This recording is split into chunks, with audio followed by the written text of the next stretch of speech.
السلام علیکم ورحمۃ اللہ تعالی وبرکاتہ۔ الحمد للہ رب العالمین والعاقبۃ للمتقین والصلاة والسلام علی سید الانبیاء والمرسلین وعلى آلہ واصحابہ اجمعین، اما بعد فاعوذ باللہ من الشیطان الرجیم، بسم اللہ الرحمن الرحیم۔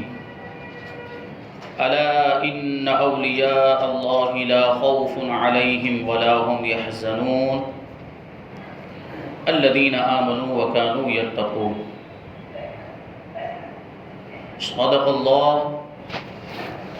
صدق اللہ مولانا العظیم وصدق رسولہ النبی الامین المتین الکریم، ونحن على ذلك لمن الشاهدين والشاكرين والذاكرين والحامدين والحمد لله رب العالمين۔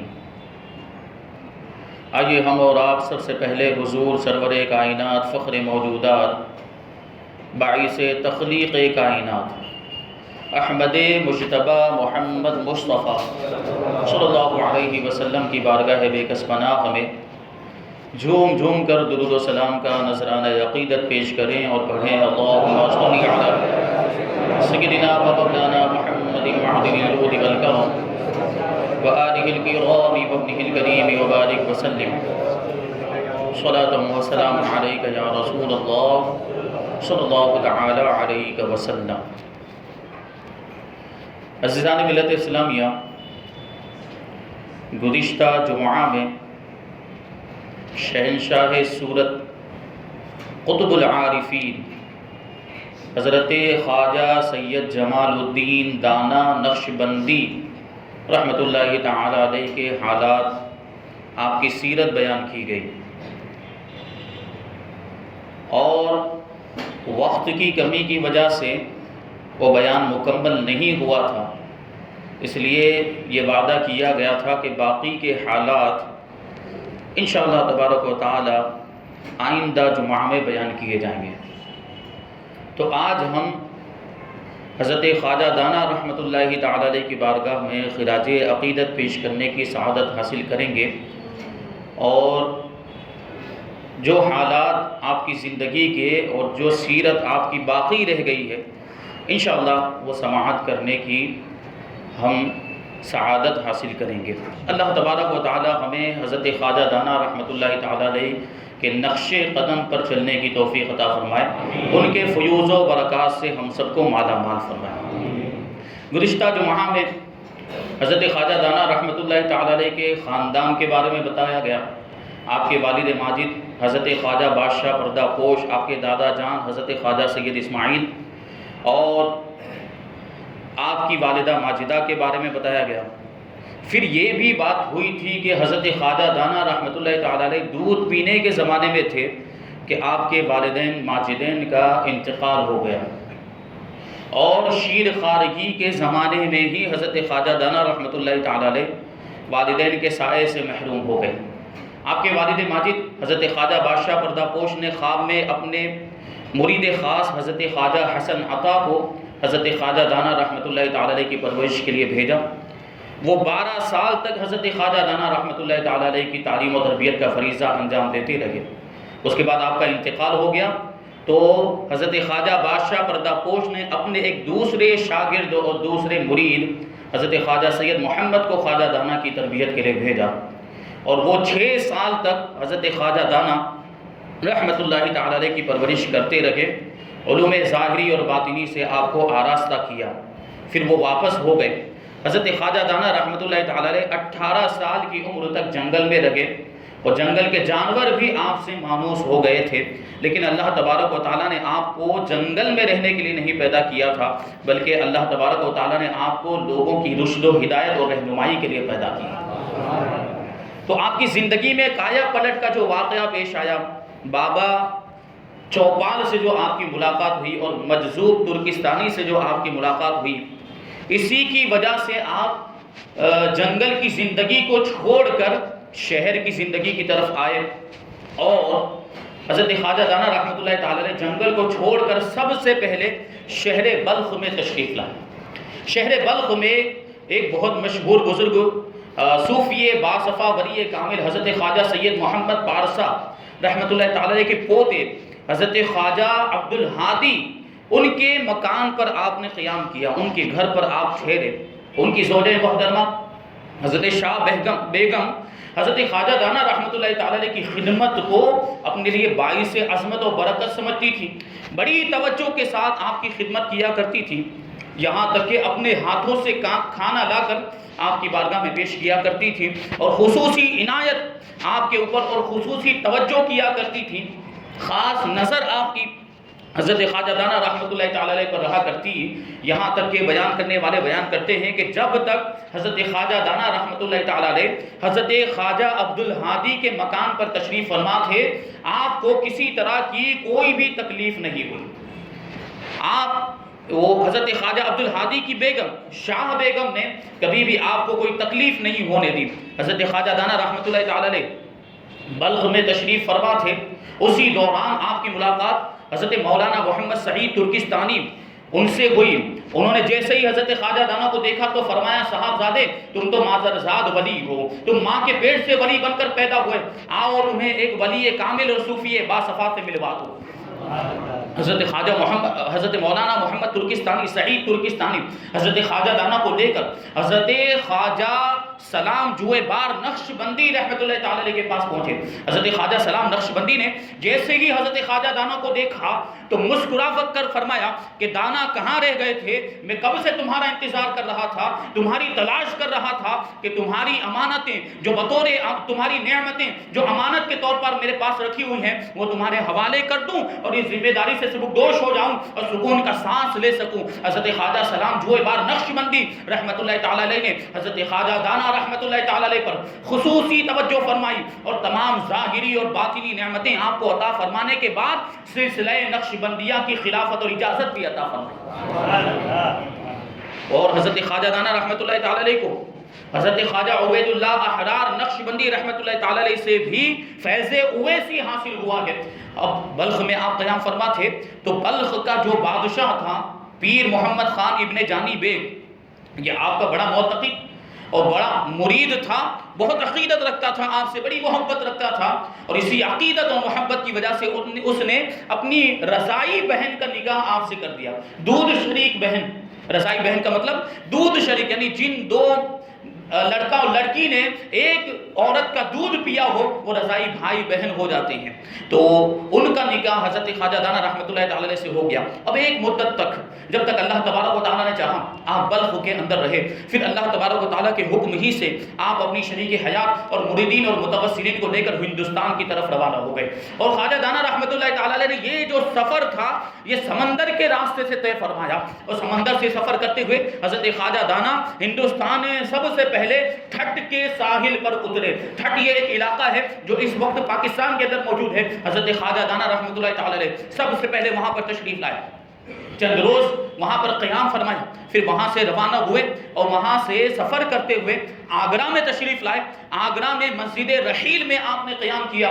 شیر شاہ سوری کے بیٹے وہ اور اس کے عمراء اور حکام جو گورنر وغیرہ جو تھے وہ سب جب ان کو پتا چلا کہ حضرت خواجہ دانا آگرہ میں تشریف لائے ہیں تو یہ سب حضرت خواجہ دانا رحمۃ اللہ تعالی علیہ کی بارگاہ میں تحفے تحائف لے کر حاصل ہوئے اور آپ کی بارگاہ میں نذرانہ عقیدت پیش کیا۔ حضرت خواجہ دانا رحمۃ اللہ تعالی علیہ چند دن آگرہ میں قیام فرمانے کے بعد آپ جو ہے وہاں سے بروڈا تشریف لائے، اور بروڈا میں آپ کی ملاقات حضرت مولانا نذیر بدخشی سے ہوئی، اور حضرت مولانا نذیر بدخشی آپ کی بارگاہ میں حاضر ہوئے اور آداب بجا لائے، خراج عقیدت پیش کیا اور آپ کی بارگاہ میں درخواست کی کہ حضرت آپ میرے مکان پر چند دن تک قیام فرمائیں، بروڈا میں ہی تشریف فرما رہے۔ حضرت خواجہ دانا چند دنوں تک بروڈا میں تشریف فرما رہے، اور اسی دوران ڈاکوؤں نے حضرت خواجہ دانا رحمۃ اللہ تعالی علیہ کا سامان لوٹ لیا۔ اب آپ کے چاہنے والوں کو معتقدین کو جب پتا چلا تو انہوں نے ڈاکوؤں کو برا بھلا کہنا شروع کر دیا۔ انہوں نے ڈاکوؤں کو برا بھلا کہا۔ حضرت خواجہ دانا رحمۃ اللہ تعالی علیہ نے مسکرا کر ارشاد فرمایا کہ اللہ تبارک و تعالیٰ کا شکر ہے کہ امانت والوں تک پہنچ گئی، وہ ڈاکوؤں ہی کا مال تھا۔ یہ اللہ والوں کی شان ہوتی ہے. دنیاوی مال و دولت سے، دنیاوی ساز و سامان سے ان کو کچھ لینا دینا ہی نہیں ہوتا، کچھ مطلب ہی نہیں ہوتا. ڈاکو نے سامان لوٹ لیا پھر بھی کوئی فکر نہیں، کوئی پرواہ نہیں. پھر حضرت خواجہ دانا رحمۃ اللہ تعالیٰ علیہ بروڈا سے سفر کر کے برہان پور جو ایم پی میں ہے وہاں پہ تشریف لے گئے. چند روز برہان پور میں ٹھہرنے کے بعد حضرت خواجہ دانا رحمۃ اللہ تعالیٰ علیہ وہاں سے سورت تشریف لائے، اور پھر سورت میں حضرت خواجہ دانا رحمۃ اللہ تعالیٰ علیہ نے ہمیشہ کے لیے قیام فرمانے کو اختیار کر لیا، پھر ہمیشہ کے لیے یہیں کے ہو کر رہ گئے.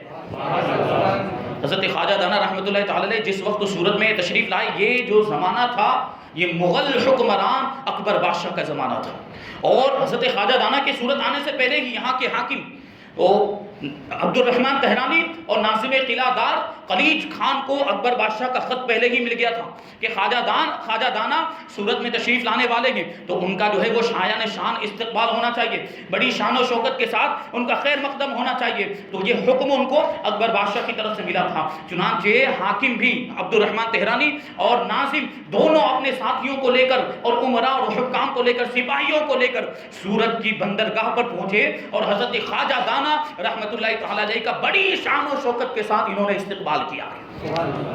حضرت خواجہ دانا رحمت اللہ تعالیٰ علیہ سورت میں تشریف لائے تو سورت حضرت خواجہ دانا رحمت اللہ تعالیٰ علیہ کو بہت پسند آیا. سورت اس وقت ایک بہت عظیم بندرگاہ تھا، یہاں سے حاجی حج کے لیے روانہ ہوتے تھے. یہ جو میونسپل کارپوریشن کی جو عمارت ہے یہ مغل بادشاہوں کی تعمیر کردہ، اس کو مغلی سرا بھی اسی وجہ سے کہا جاتا ہے، مغل بادشاہوں کی طرف نسبت کرتے ہوئے. یہ اس زمانے میں حاجیوں کا مسافر خانہ تھا. پورے ہندوستان بھر سے لوگ یہاں پر آتے، وہاں پر مسافر خانے میں ٹھہرتے تھے، قیام کرتے تھے. اور نان پورا کے قریب جو مکئی پل ہے، اس کا پرانا نام مکہ پل تھا، کہ اسی پل پر سے حاجی جہاز میں سوار ہو کر حرمین شریفین کے سفر پر روانہ ہوا کرتے تھے.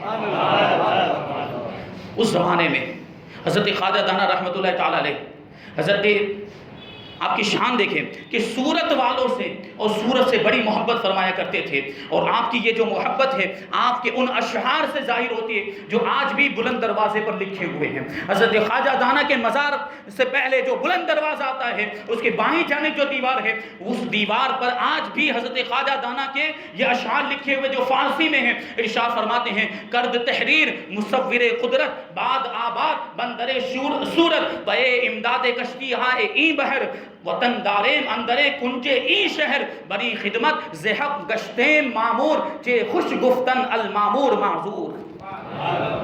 ترجمہ ہے کہ مصور قدرت نے لکھ دیا، قدرت لکھنے والے نے، تقدیر لکھنے والے نے لکھ دیا کہ شہر صورت آباد ہے اور آباد رہے گا، اور یہاں کے اس سمندر کی کشتیوں کی امداد کے لیے، یہاں کے لوگوں کی مدد کے لیے ہم نے اس شہر کے ایک کونے میں وطن اختیار کر لیا ہے. اس شہر کے ایک کونے کو ہم نے وطن بنا لیا ہے، اور اس خدمت پر ہم اللہ تبارک و تعالیٰ کی طرف سے مامور ہوئے ہیں. یعنی اس خدمت کا حکم ہمیں اللہ تبارک و تعالیٰ نے دیا ہے. اور لوگ کیا ہی خوب کہتے ہیں کہ جسے حکم دیا جاتا ہے پھر وہ مجبور ہو جاتا ہے، اسے وہ کام کرنا ہی پڑتا ہے جس کا اسے حکم دیا گیا. تو سورت والوں کی مدد کرنے کا حکم اللہ تبارک و تعالیٰ کی طرف سے حضرت خواجہ دانا کو ملا. تو پوری زندگی حضرت خواجہ دانا رحمۃ اللہ تعالیٰ علیہ سورت والوں کی مدد کرتے رہے. غریب بھی آتے آپ کی بارگاہ میں، مسکین، یتیم، محتاج، ہر طرح کے حاجت مند آپ کی بارگاہ میں پہنچتے تھے اور اپنی حاجتیں پوری کروانے کے بعد واپس ہوا کرتے تھے. یہ سخی داتا ہمارے حضرت خواجہ دانا رحمۃ اللہ تعالیٰ علیہ. اور آج بھی آپ کے مزار پاک کا یہ معاملہ ہے کہ جو بھی حاجت مند اپنی مرادیں لے کر آتا ہے، اپنی مرادیں حاصل کرنے کے بعد واپس آتا ہے. کسی کو اولاد عطا کی جا رہی ہے، کسی کو غریبی اور تنگ دستی سے، کسی کی غریبی اور تنگ دستی دور کی جا رہی ہے، کسی کو لا علاج بیماری سے شفا مل رہی ہے. ہمارے والد ماجد گواہ ہیں اس بات کے. ایک غیر مسلم تھا جس کو کینسر کی بیماری ہو گئی تھی، وہ ڈاکٹروں نے جواب دے دیا حضرت خواجہ دانا رحمۃ اللہ تعالی علیہ کی بارگاہ میں پابندی کے ساتھ روزانہ صبح کے وقت وہ حاضر ہوا کرتا تھا. اور ایک زمانہ وہ آیا، ایک وقت وہ آیا کہ اس کا سارا کینسر دور ہو گیا. اللہ تبارک و تعالیٰ نے حضرت خواجہ دانا کی برکت سے اسے شفا کاملہ عطا فرما دی. یہ شان ہے حضرت خواجہ دانا کے دربار کی. اور نعمت پاس ہوتی ہے تو اس کی قدر نہیں ہوتی ہے. ہمیں اس بات کی قدر کرنی چاہیے کہ کتنی بڑی بارگاہ ہے, کتنا بڑا دربار ہے کہ یہاں سے سب کی حاجتیں پوری ہوتی ہوئی نظر آتی ہے. آپ کی بارگاہ میں جو شخص روتا ہوا آتا ہے وہ ہنستا ہوا واپس جاتا ہے. اللہ تبارک و تعالی حضرت خواجہ دانا کے اس فیضان کو قیامت تک جاری و ساری رکھے. یہ شان ہے ہمارے خواجہ دانا کی رحمت اللہ تعالی علیہ. حضرت خواجہ دانا رحمت اللہ تعالی علیہ صورت میں تشریف لائے, چند روز تک قیام کیا تھا تو مغل بادشاہ اکبر کی جانب سے آپ کی بارگاہ میں عقیدت اور محبت کے طور پر 1,00,000 روپے کا نذرانہ پیش کیا گیا. 1,00,000 روپے اس زمانے کے اعتبار سے آپ غور کریں, 1,00,000 روپے ہدیہ پیش کیا, اکبر نے بھیجا. حضرت خواجہ دانا رحمت اللہ تعالی علیہ نے وہ 1,00,000 روپے اپنے لیے استعمال نہیں کیے, اپنی ذات کے لیے استعمال نہیں کیے, بلکہ بڑے کا چکلا کے میدان میں جہاں پر آج آپ کا مزار مبارک موجود ہے وہاں پر آپ نے نقش بندی خانقاہ کی تعمیر شروع فرما دی. اب مزدور بلائے گئے, وہی روپے پیسے جو اکبر بادشاہ نے بھیجے تھے انہی کے ذریعے سے تعمیر شروع ہو گئی. معاملہ یہ تھا کہ مزدور پورا دن کام کرتے تھے, دیواریں تعمیر کرتے اور خانقاہ کی تعمیر میں جو ہے جو بھی ضرورتیں ہوتی اس کے اعتبار سے وہ کام کرتے تھے. مزدوری کیا, محنت کرتے تھے. لیکن معاملہ یہ تھا کہ روزانہ رات کو حضرت خواجہ دانا رحمت اللہ تعالی علیہ جو بھی دن بھر میں تعمیر ہوا ہوتا رات کو سب توڑ دیا کرتے. دیواریں جو بنی ہوتی ان دیواروں کو خواجہ دانا توڑ دیا کرتے تھے. تو ایک دن آپ کے مریدین اور معتقدین اور مزدور سب جو تھے کیونکہ وہ محنت کرتے تھے وہ حضرت کی بارگاہ میں آئے اور آنے کے بعد وجہ پوچھی, حضرت یہ کیا معاملہ ہے, ہم دن بھر محنت کرتے ہیں, خانقاہ کی تعمیر کرتے ہیں, دیواریں بلند کرتے ہیں, لیکن رات کو آپ دیواریں توڑ دیا کرتے ہیں, معاملہ کیا ہے؟ حضرت خواجہ دانا رحمت اللہ تعالی نے بڑا تاریخی جملہ ارشاد فرمایا. ارشاد فرماتے ہیں کہ میں اس لیے یہ دیواریں توڑ دیا کرتا ہوں تاکہ ایک زمانے تک غریبوں اور مسکینوں کی روزیوں کا ذریعہ ہوتا رہے, قائم ہی رہے. مزدور جو ہوتے ہیں غریب ہوتے ہیں, ظاہر سی بات ہے.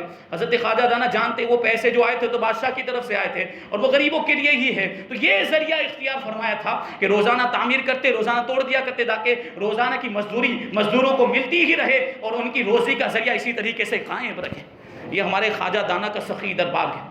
آپ اپنی پوری زندگی تک اور بلکہ آپ نے اپنی پوری زندگی لوگوں کی رشد و ہدایت اور لوگوں کی ظاہری اور باطنی تربیت کے لیے وقف کر دی تھی. سلسلہ نقشبندیہ کو بھی آپ کی ذات کے ذریعے سے بڑا فروغ ملا گیا اور آپ کی ذات کے ذریعے سے گجرات کے اندر سلسلہ نقشبندیہ کو پھیلنے میں بڑی مدد ملی. حضرت خواجہ دانا رحمت اللہ تعالی نے اپنی خانقاہ کے اندر ایک دارالعلوم بھی قائم کیا تھا جس میں دور دور سے تشنگان علوم آتے تھے اور اپنی علمی پیاس بجھاتے تھے. یہاں سے ایسے ایسے لوگ فارغ ہوئے ہیں کہ انہوں نے بعد میں دین اسلام کی اور سلسلہ نقشبندیہ کی وہ خدمات انجام دی ہے جو سنہری حروف سے لکھنے کے لائق ہے.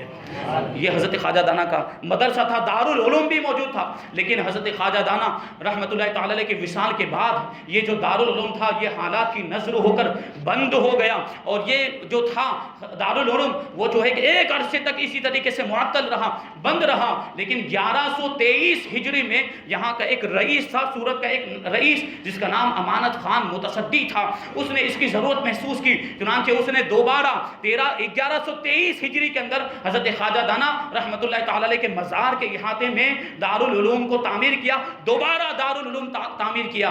آج جو ہم بلند دروازے سے داخل ہوتے ہیں تو سیدھے ہاتھ کی جانب جو سرائے بنی ہوئی ہے اور جس میں ایک محراب بنی, اس محراب میں آج بھی سنگ مرمر کا ایک پتھر لگا ہوا ہے اور اس پر آج بھی اس مدرسے کے تعمیر ہونے کی تاریخ لکھی ہوئی ہے. 1123 ہجری میں وہ مدرسہ تعمیر کیا گیا. لیکن بڑے افسوس کے ساتھ کہنا پڑتا ہے کہ جو ایک زمانے میں دارالعلوم تھا, ایک زمانے میں مدرسہ تھا جہاں سے قال اللہ اور قال الرسول کی آوازیں بلند ہوا کرتی تھیں, جہاں طالبان علوم نبویہ حاضر ہونے کے بعد اپنی علمی پیاس بجھایا کرتے تھے, آج وہ جگہ مسافر خانہ بنا ہوا ہے, وہ رہائش گاہ بنی ہوئی ہے, وہاں پہ کرایہ دار رہ رہے ہیں, وہاں پہ مجاور رہ رہے ہیں. یہ بات ہے عزیزان ملت اسلامیہ, جبکہ اس کو کیا ہونا چاہیے. ایسے عظیم بارگاہ ہے, اتنا بڑا مزار پاک ہے, شہنشاہ سورت کی بارگاہ ہے, وہاں دارالعلوم کیسا ہونا چاہیے. اللہ تبارک و تعالی سب کو توفیق عطا فرمائے. آخر کار وہ دارالعلوم, یہ جو دوسرا دارالعلوم تھا وہ بھی بن ہو گیا, لیکن بعد میں لوگوں کو اللہ تبارک و تعالی نے توفیق عطا فرمائی تو اس کے پہلو میں آج دارالعلوم خواجہ دانا موجود ہے. اللہ تبارک و تعالی اسے بھی ترقی عطا فرمائے. یہ شان ہے حضرت خواجہ دانا رحمت اللہ تعالی علیہ کے. آپ 100 سال سے زیادہ کی آپ کی عمر ہوئی. جب آخری زمانہ آیا, آخری وقت آیا تو حضرت خواجہ دانا رحمۃ اللہ تعالی علیہ کی طبیعت بہت زیادہ خراب ہو گئی اور بے ہوشی طاری ہو گئی. لیکن جب آپ کو پورے طور پر ہوش آیا تو آپ نے اپنے بیٹوں کو، پوتوں کو، اپنے مریدین کو اور اپنے شاگردوں کو بلایا اور پوچھا کہ آج کون سی رات ہے؟ تو انہوں نے جواب دیا کہ آج جمعہ کی رات ہے.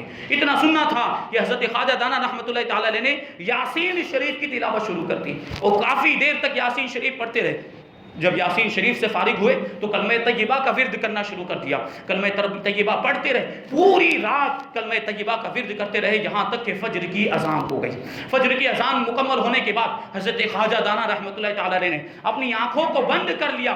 تھوڑی دیر کے بعد ایک جملہ ارشاد فرمایا کہ ٹھیک ہے اب ہم دنیا سے جاتے ہیں، خدا حافظ. اتنا کہنے کے بعد حضرت خواجہ دانا رحمۃ اللہ تعالی علیہ کی روح قفس عنصری سے پرواز کر گئی. آپ کا وصال ہو گیا. وہ 4 صفر المظفر کی تاریخ تھی اور ہجری 1016 کا واقعہ جمعہ کے دن حضرت خواجہ دانا رحمۃ اللہ تعالی علیہ کا وصال ہوا. آپ کے وصال کی خبر، آپ کے انتقال کی خبر بجلی کی طرح پورے شہر میں اور اطراف شہر میں پہنچ گئی. لوگ جمع ہونا شروع ہو گئے. نماز جمعہ کے بعد آپ کی نماز جنازہ ادا کی گئی. کثیر تعداد میں لوگ آپ کی نماز جنازہ میں شریک ہوئے اور آپ کو وہاں پر سپرد خاک کیا گیا جہاں پر آج آپ کا مزار مبارک موجود ہے. لیکن جس دن آپ کا وصال ہوا تھا، جس دن آپ کا انتقال ہوا، اس دن اتنی سخت بارش ہوئی، اتنی تیز بارش ہوئی کہ آپ کی قبر مبارک کا نشان بھی مٹ گیا.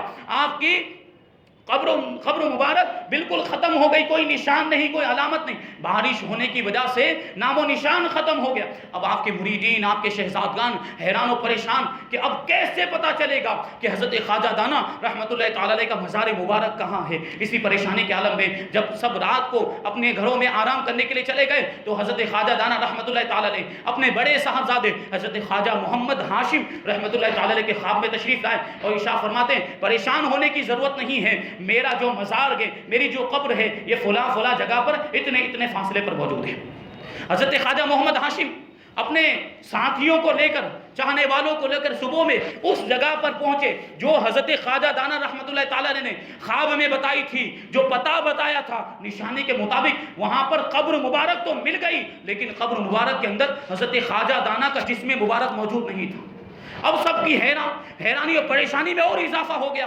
سب اور زیادہ پریشان ہوئے اور رنجیدہ ہوئے کہ قبر مبارک تو مل گئی لیکن جسد خاکی موجود نہیں، جسم مبارک موجود نہیں، لاش مبارک اندر موجود نہیں. حیران و پریشان اسی حالت میں دوسری رات کو سوئے تو حضرت خواجہ دانا دوسری رات کو پھر اپنے صاحبزادے کے خواب میں تشریف لائے اور ارشاد فرمایا کہ پریشان ہونے کی ضرورت نہیں ہے، فکر کرنے کی ضرورت نہیں ہے. کل کے دن ہمارے جسم کو حرمین شریفین لے جایا گیا تھا، اسی لیے میں اپنی قبر میں موجود نہیں تھا.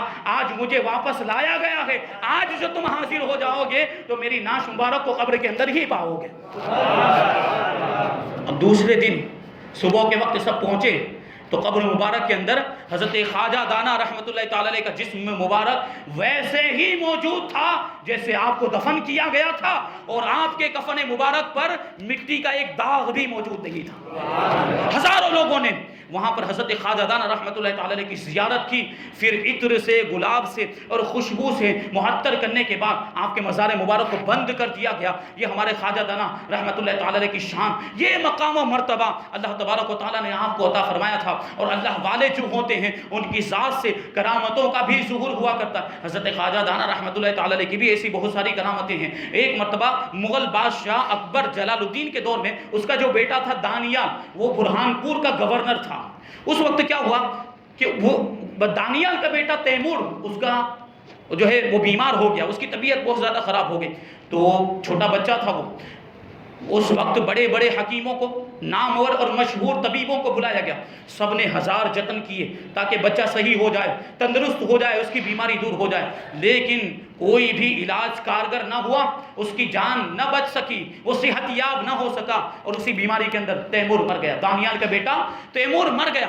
اب حضرت خواجہ دانا رحمۃ اللہ تعالی علیہ کو جب خبر ہوئی تو اپنے بڑے صاحبزادے حضرت خواجہ محمد ہاشم رحمۃ اللہ تعالی علیہ کو ساتھ میں لے کر دانیال کے یہاں تشریف لے گئے، اس کی تعزیت کرنے کے لیے، اس کو تسلی دینے کے لیے. حضرت خواجہ دانا رحمۃ اللہ تعالی علیہ جب پہنچے تو دانیال نے اپنے بیٹے کی لاش کو حضرت خواجہ دانا کی گود میں رکھ دیا اور زار و قطار رونے لگا. روتے روتے اپنے بچے کی دوبارہ زندگی کے لیے دعا کی درخواست کی کہ میرے بچے کو دوبارہ زندگی مل جائے، ایسی دعا فرمائیے. حضرت خواجہ دانا رحمت اللہ تعالی علیہ کو اس پر رحم آ گیا. اس کا رونا حضرت خواجہ دانا سے دیکھا نہیں گیا. آپ نے اس پر رحم فرماتے ہوئے جو بچے کی لاش حضرت خواجہ دانا کی گود میں تھی اس لاش کے اوپر حضرت خواجہ دانا نے اپنے دست مبارک کو پھیرا اور کچھ پڑھ کر دم کیا تو وہ بچہ دوبارہ زندہ ہو گیا. اب جتنے بھی لوگ وہاں پر موجود تھے یہ کرامت دیکھنے کے بعد حضرت خواجہ دانا کے قدموں میں گر گئے اور پورے محل کے اندر بلکہ پورے برہان پور میں ایک خوشی کی لہر دوڑ گئی. حضرت خواجہ دانا رحمت اللہ تعالی علیہ ہر سال معراج النبی اور عید میلاد النبی صلی اللہ علیہ وسلم بڑے اہتمام کے ساتھ منایا کرتے تھے. یہ سنیوں کی پہچان عید میلاد النبی منانا. ہمارے خواجہ دانا بھی منایا کرتے تھے اور بڑے اہتمام کے ساتھ مناتے. محفلیں منعقد ہوتی تھی جس میں بڑے بڑے سادات کرام بڑے بڑے علماء اعظام مشائخ کرام اور وزرائے مملکت بھی سلطنت کے جو وزیر ہوا کرتے وہ بھی شریک ہوا کرتے اور عمدہ عمدہ قسم کی خوشبوؤں کا انتظام کیا جاتا عطر کا انتظام کیا جاتا اور لذیذ سے لذیذ کھانے تیار کیے جاتے تھے اور روشنی کے لیے چھوٹی بڑی موم بتیاں جلائی جاتی تھی. ان میں 2 موم بتیاں تو ایسی تھی جن کا وزن 12 من کے برابر تھا. اتنی بڑی موم بتی آپ تصور کریں 12 من کی موم بتی. اکبری زمانے میں جو من چلتا تھا اس من کے اعتبار سے وہ موم بتیاں 12 من کی تھی. اتنی بڑی موم بتیاں جلائی جاتی تھی. یہ روشنی کا جو انتظام کرتے ہیں ہم عید میلاد کے موقع پر یہ حضرت خواجہ دانا رحمت اللہ تعالی علیہ کی بھی سنت ہے. خواجہ دانا رحمت اللہ تعالی علیہ بھی عید میلاد النبی کے موقع پر اور معراج النبی کے موقع پر روشنی کا انتظام کیا کرتے تھے. لیکن ایک سال ایسا آیا معراج النبی کے موقع پر حضرت خواجہ دانا رحمت اللہ تعالی علیہ کے پاس کوئی انتظام نہیں تھا محفل منعقد کرنے کا اور جشن منانے کا کوئی انتظام نہیں تھا. اب معراج النبی کا وقت قریب آ رہا ہے تو آپ کا خادم حاضر ہوا آنے کے بعد کہنے لگا حضرت معراج کا وقت بالکل قریب آ گیا. ہم ہر سال محفل مناتے ہیں لیکن اس سال ہمارے پاس کوئی ساز و سامان نہیں انتظام نہیں ہے کہ ہم محفل منعقد کر سکیں. حضرت خواجہ دانا نے کہا کہ پریشان ہونے کی کوئی ضرورت نہیں ہے. یہ جس کے رسول کا جس کے حبیب کی معراج کا موقع ہے وہی اللہ اگر چاہے گا تو سارا انتظام فرما دے گا. وہ خادم واپس ہو گیا لیکن جب معراج النبی کا وقت بالکل قریب آ گیا وہ خادم دوبارہ حاضر ہوا اور پھر وہی بات کہی کہ حضرت ابھی تک کوئی انتظام نہیں ہو پایا ہے ہم کیسے معراج النبی کی محفل منعقد کریں گے. حضرت خواجہ دانا نے اس مرتبہ کوئی بھی جواب دینے کے بجائے اس خادم کو اپنے ساتھ میں لیا اور قریب کے گاؤں جس کا نام سیہور گاؤں میں حضرت خواجہ دانا رحمت اللہ تعالی علیہ اپنے خادم کو لے کے گئے. راستے میں ایک نالا پڑا یعنی ایک نہر جس میں پانی بہتا تھا. حضرت خواجہ دانا رحمت اللہ تعالی علیہ نے اپنے خادم سے ارشاد فرمایا کہ اس نالے میں جاؤ اور محفل کے لیے جو بھی خرچہ ہے وہ خرچہ لے کر آ جاؤ. پانی حضرت خواجہ دانا اب وہ خادم بھی تو کس کا تھا پانی میں جانے کا حکم دیا پانی میں کودنے کا حکم دیا ہے لیکن وہ خادم بھی تو جانتا تھا اسے بھی یقین تھا کہ میرے خواجہ نے ارشاد فرمایا تو جیسا کہا ہے ویسا ہی ہوگا. وہ کود گیا پانی کے اندر. اب اندر پانی کے اندر جو تلاش کر رہا ہے تو اسے ایک تھیلی نظر آئی اور تھیلی کا معاملہ کہ پانی میں ہونے کے باوجود وہ تھیلی بالکل خشک اور سوکھی تھی بھیگی نہیں تھی اور اس پر مہر بھی لگی ہوئی تھی. اب وہ تھیلی کو لے کر آپ کا خادم باہر آیا آپ کی بارگاہ میں پیش کیا. حضرت خواجہ دانا رحمت اللہ تعالی علیہ نے مہر کو کھولنے کا حکم دیا. اب جب اس کو کھولا گیا اور اس تھیلی کو جب کھول کر دیکھا گیا تو اس میں 3000 محمدی سکے موجود تھے. حضرت خواجہ دانا نے اپنے خادم سے ارشاد فرمایا کہ دیکھو محفل کے انعقاد کا اور محفل کے جو ہے کہ معراج النبی کے انتظام کا سارا خرچہ مل گیا لیکن ایک بات یاد رکھنا کہ اس راز کو کسی کے سامنے بیان مت کرنا. یہ کرامت تھی حضرت خواجہ دانا رحمت اللہ تعالی علیہ کی. یہ شان ہے ہمارے خواجہ کی. اور آپ کو جنگل سے بڑی محبت 18 سال کی عمر آپ نے جنگل میں گزاری. شادی ہو گئی بعد میں بچے بھی ہو گئے لیکن اس کے باوجود بھی آپ کبھی کبھی ایسے ہی جنگل میں چلے جایا کرتے اور ادھر ادھر گھومتے پھرتے. ایک جو ہے کہ وقت گزارنے کے بعد واپس اپنے مکان پہ تشریف لاتے. ایک مرتبہ اسی طریقے سے حضرت خواجہ دانا رحمت اللہ تعالی علیہ جنگل میں چہل قدمی فرما رہے تھے جنگل میں گھوم رہے تھے کہ شہر کی جانب سے کچھ معزز لوگ آتے ہوئے دکھائی دیے کچھ شریف لوگ آتے ہوئے دکھائی دیے. آنے کے بعد انہوں نے حضرت خواجہ دانا رحمت اللہ تعالی علیہ کی بارگاہ میں بڑی عاجزی اور انکساری کے ساتھ عرض کیا کہ حضور ہمارے بادشاہ کو لقوہ ہو گیا کہ آپ ان کے لیے شفائے کاملہ عاجلہ کی دعا فرما دیجئے. حضرت خواجہ دانا رحمت اللہ تعالی علیہ نے ارشاد فرمایا کہ مجھے بادشاہ کے پاس لے چلو اور مجھے اور بادشاہ کو ایک کمرے کے اندر بند کر دینا اور سارے راستے کمرے کے اور سارے سوراخ بند کر دینا۔ چنانچہ حضرت خواجہ دانا کو وہ لوگ لے کر بادشاہ کے پاس پہنچے، عشاء کی نماز ادا کی، اور عشاء کی نماز پڑھنے کے بعد حضرت خواجہ دانا رحمۃ اللہ تعالی علیہ اور بادشاہ جس کو لقوہ ہو گیا تھا ایک کمرے کے اندر گئے، باہر سے لوگوں نے کمرے میں تالا بند کر دیا اور سارے راستے بھی بند کر دیے، اندر آنے کے یا اندر سے باہر نکلنے کے سارے راستے اور سارے سوراخ بند کر دیے۔ پوری رات تک حضرت خواجہ دانا بھی اندر اور بادشاہ بھی اندر۔ صبح کے وقت فجر کی نماز کے بعد جب لوگوں نے کمرے کا تالا کھولا تو کیا دیکھتے ہیں کہ بادشاہ تو اندر صحیح و سالم تندرست موجود ہے، اس کا لقوہ اچھا ہو گیا ہے، لیکن حضرت خواجہ دانا غائب ہیں، حضرت خواجہ دانا موجود نہیں۔ لوگوں نے بادشاہ سے اس کی صحت یابی کے بارے میں پوچھا کہ آپ تندرست کیسے ہو گئے؟ تو بادشاہ نے جواب دیا کہ رات کے آخری حصے میں حضرت خواجہ دانا میرے پاس آئے اور میرے بدن پر ہاتھ پھیرتے ہوئے کچھ پڑھ کے دم کیا، میں اسی وقت اچھا ہو گیا تھا، میرا لقوہ اسی وقت دور ہو گیا۔ پھر حضرت خواجہ دانا رحمۃ اللہ تعالی علیہ نے اس دیوار کی طرف انگلی سے اس طرح اشارہ کیا تو وہ دیوار پھٹ گئی اور دیوار میں راستہ بن گیا۔ حضرت خواجہ دانا رحمۃ اللہ تعالی علیہ اسی دیوار کے راستے سے تشریف لے گئے اور آپ کے جانے کے بعد وہ دیوار واپس پہلے کی طرح جڑ گئی اور واپس بند ہو گئی۔ یہ شان ہے حضرت خواجہ دانا رحمۃ اللہ تعالی علیہ۔ اور حضرت خواجہ دانا رحمۃ اللہ تعالی علیہ ہم سے بڑی محبت کرتے تھے، صورت والوں سے بڑی محبت کرتے تھے، اور ظاہر سی بات ہے جو جس سے محبت کرتا ہے وہ اس کی ساری ضرورتوں کو پوری کیا کرتا ہے۔ خواجہ دانا ہم سے محبت کرتے ہیں تو ہم ان کی بارگاہ میں حاضر ہوں گے، ان کے وسیلے سے دعا کریں گے تو اللہ تبارک و تعالیٰ ضرور ہماری مرادوں کو پورا کرے گا، اور ہمیں بھی پھر اس محبت کے تقاضے کو پورا کرنا ہے۔ اولیاء کرام کی زندگی ہمیں کیا سبق دیتی ہے؟ ان کی زندگیوں سے اور ان کی سیرت سے ہمیں یہی درس ملتا ہے کہ پوری زندگی اللہ کی فرما برداری کی جائے، گناہوں سے بچا جائے اور نیک کام کیے جائے، شریعت مصطفیٰ پر عمل کیا جائے، اسلام کے احکام پر عمل کیا جائے۔ اگر ہم خواجہ دانا سے صحیح طور پر محبت کرتے ہیں تو ہمیں چاہیے کہ ہم گناہوں سے باز آ جائیں، ہم نیک کام کریں، پھر دیکھیے اللہ تبارک و تعالیٰ کے فضل و کرم کی کیسی بارش ہوتی ہے۔ اللہ تبارک و تعالیٰ ہم سب کو اولیاء کرام کے دامن سے وابستہ رہنے کی توفیق عطا فرمائے، اولیاء کرام سے محبت کرنے اور اپنی نسلوں تک اولیاء کرام کی محبت کو منتقل کرنے کی توفیق عطا فرمائے، ان کے نقش قدم پر چلتے ہوئے زندگی گزارنے کی توفیق عطا فرمائے، اسلامی زندگی عطا فرمائے اور ایمان پر ہم سب کا خاتمہ فرمائے۔ ایک اعلان سماعت فرمائیں۔